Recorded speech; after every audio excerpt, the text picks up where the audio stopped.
Ben, il faut bien ouvrir le dialogue. On peut poser quelques questions. Où est l'épiscopat catholique français? Ben ouais, c'est important. La France est une terre catholique. La fille aînée de l'église catholique. Oui, il se prononce partout, sur toutes les questions en Afrique. Aujourd'hui, il n'y a plus de frontières entre l'église catholique et les questions d'ordre politique. Mais cet épiscopat, en fait, à Paris, le président de la conférence épiscopale en France, on ne l'entend pas. Deuxième des choses, où est le Fonds monétaire international? La troisième des choses, ça je veux faire rire. Vous allez comprendre même, c'est pour faire rire. Où est l'ambassadeur du Cameroun pour demander à M. Macron, en fait, d'engager rapidement un dialogue avec les corps sociaux en France? Non, ça fait rire. Je rappelle à mon grand frère Célestin Djamène, le RSA en France, c'est 450 €. Quand vous l'avez, effectivement, vous vivez dans une chambre de foyer. En plus, on vous donne en fait on vous donne des bons alimentaires. Ça veut dire qu'avec 450 €, vous ne vivez dans aucune grande ville française. Aucune. Vous vivez dans une chambre de foyer déjà subventionnée. Le SMIC en France est dans les 1300 €. Un logement assez confortable à Paris, il faut aller chercher au-dessus de 1000 €. Ça veut dire qu'avec 1300 € en France, à Paris, vous ne fondez pas de famille. Vous n'allez pas en vacances. Vous ne vous offrez pas, en fait, comment je vais dire que vous n'allez pas au théâtre. Je ne parle même pas d'aller manger au moins une fois par semaine dans un bon restaurant. Donc, c'est ça le problème de la France. C'est-à-dire que avoir institué des minima sociaux, dont toutes les caisses sont déjà même pratiquement en faillite, et n'avoir plus une économie, comme l'a dit Maître Janvier Momo, qui peut répondre à ça? Parce que pour pouvoir donner ce 440 € à des chômeurs, le RSA, pour pouvoir donner ce SMIC, ce salaire minimum, qui n'existe pratiquement pas en Grande-Bretagne, eh bien, il faut être en croissance, il faut avoir une économie, effectivement, qui a une croissance. Ils sont à une croissance zéro. Vous le financez comment ça? Première question. Voilà les questions fondamentales. Deuxième question. Les hommes politiques français.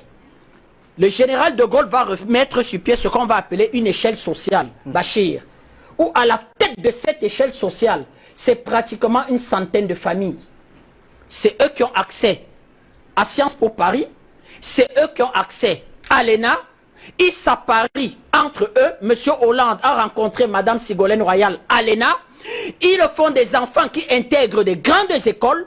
Polytechnique, vous allez voir Polytechnique en France, 99% d'enfants qui sont à l'école nationale supérieure de Polytechnique en France ont des parents qui ont été à l'école nationale supérieure de Polytechnique. Ils se coptent dans des conseils d'administration. Je suis au conseil d'administration de EDF, mon épouse est au conseil d'administration de Veolia, ma fille est au conseil d'administration. Voilà l'élite politique en France. Et cette élite politique est partie de 200 000 chômeurs en 1968, quand on chasse le général de Gaulle, à aujourd'hui 6 millions de chômeurs et 10 millions de pauvres. Échec total. Donc nous pouvons recevoir des leçons de bonne gouvernance de tout le monde, mais pas d'eux. Pas d'eux. C'est-à-dire que nous, au NNP, on ne le supporte plus. On ne peut pas. Voilà le bilan des hommes politiques. Quand M. Célestin Djamène, militant du MRC, parti ultralibéral, soutient M. Macron, on comprend les connexions. Alors, je m'arrête là. En tout cas, il a dit qu'il ne le soutenait pas. Mais je vais revenir. Je m'arrête là. Oui, d'accord. Modèle économique, choix économiques. Voilà les limites du tout libéral. Le rôle de l'État. Il faut désengager l'État. Mais quand on désengage l'État, qu'est-ce qu'on fait? Eh bien, les pans entiers de l'économie sont tombés entre les mains d'un certain nombre, en fait, de lobbies et de familles. Pareil, un exemple, Bachir, c'est 8 familles en France qui ont le monopole de l'agro-distribution en France et de la grande distribution. Famille Auchan, famille Casino, famille Carrefour, famille Leclerc, 8 familles. Je ne parle pas des petits distributeurs de quartier. Je parle de la grande et de la méga distribution. Bachir, voilà les limites. Autre chose, les choix sur la taxation. entre taxer le capital et le travail, eh bien, ils vont faire le choix de taxer le travail. Ça veut dire que là, tout ce qu'on appelle la classe moyenne, les gilets jaunes là, c'est la classe moyenne. Est-ce que ça justifie le fait, l'appellation en tout cas, puisque c'est un peu ce que pensent ces gens-là, que le président Macron serait le président des riches? Mais le président Macron, il est porté par ce que je vous dis, il est porté par des familles. Ce lobby politique qui s'est accaparé les grandes écoles et qui s'apparie entre eux, et il est porté, et c'est par ce 440 en fait, à qui l'État, quand l'État va se désengager, l'État va remettre entre guillemets l'économie française. Macron appartient à cette famille-là. Voilà Macron, c'est-à-dire que Macron ne peut pas voir la vie autrement que de consolider cela.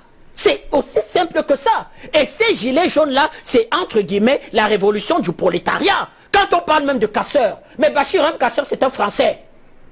L'État français a le droit de lui trouver un travail, une deuxième chance, une formation.